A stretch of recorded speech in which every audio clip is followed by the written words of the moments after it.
សួស្តីថ្ងៃនេះខ្ញុំចង់បង្ហាញពីសិភៅកំណត់ត្រា3ដែលខ្ញុំសរសេរជារៀងរាល់ថ្ងៃ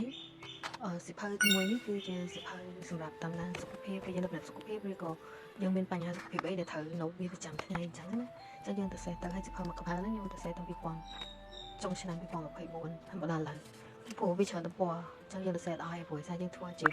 plan ជាខែអញ្ចឹងវាចំណាយអត់តែ2ទំព័រទេនៅក្នុងមួយខែអញ្ចឹងយើងអាចធ្វើតបានច្រើនឆ្នាំ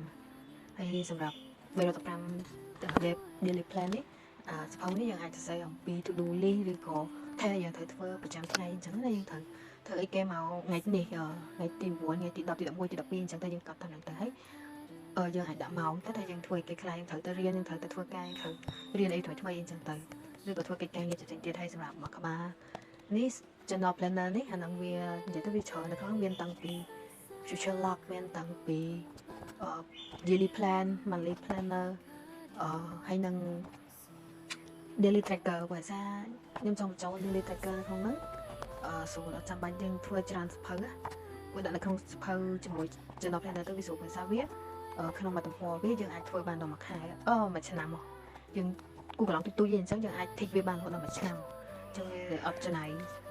ទំព័រសភៅច្រើនអញ្ចឹងយើងធ្វើជាមួយ journal planner តែ journal planner មិនមែនមាននៅក្នុងហ្នឹងគឺយើងមានរបៀប future log សភៅដែលយើងចង់អានប្រចាំខែឬក៏សភៅដែលយើងអានបញ្ចប់ពីថ្ងៃណាដល់ថ្ងៃណាក៏យើងអាច note បានក្នុងហ្នឹងហើយនឹងបទចម្រៀងដែលយើងស្ដាប់ប្រចាំឆ្នាំហ្នឹងមានបទដែលគេខ្លះអញ្ចឹងយើងអាចដាក់នៅក្នុង top playlist របស់យើងទៅហើយ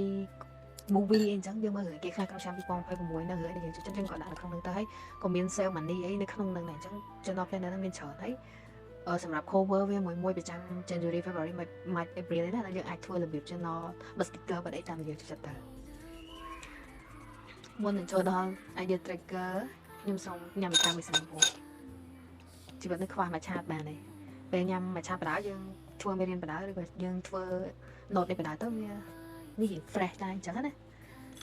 តែហើយនៅក្នុងសភៅ journal planner ហ្នឹងក៏ខ្ញុំមានដាក់ដែរសម្រាប់ drink tracker មានន័យថាយើងញ៉ាំអីគេប្រចាំថ្ងៃនៅពេលត្រជាក់ហ្នឹងថ្ងៃខ្លះញ៉ាំកាហ្វេថ្ងៃខ្លះញ៉ាំតែថ្ងៃខ្លះញ៉ាំមួយឆាអីចឹងទៅយើងគុំនៅក្នុងហ្នឹងទៅយើងធីកទៅព្រោះក្នុងមួយកន្លងវាពីលើចុះមកក្រោមខាងលើសម្រាប់យើងសរសេរខែវាហើយពីក្រោមយើងសរសេរពីថ្ងៃ1ដល់ថ្ងៃ31ទៅបើខែណាមានត្រឹមថ្ងៃ30យើងគូត្រឹមថ្ងៃ30ទៅទៅខែកុម្ភៈមានត្រឹម28យើងធីកត្រឹមដល់28ទៅយើងមិនខ្វល់ទេអាថ្ងៃដែរយើងគូលើហ្នឹងព្រោះយើងទុកភ្ជាប់ទៅខែផ្សេងៗទៀតទេដូចថ្ងៃនេះក៏ខ្ញុំវីដេអូហ្នឹងថតតាំងថ្ងៃទី8ទី9ហ្នឹងតែ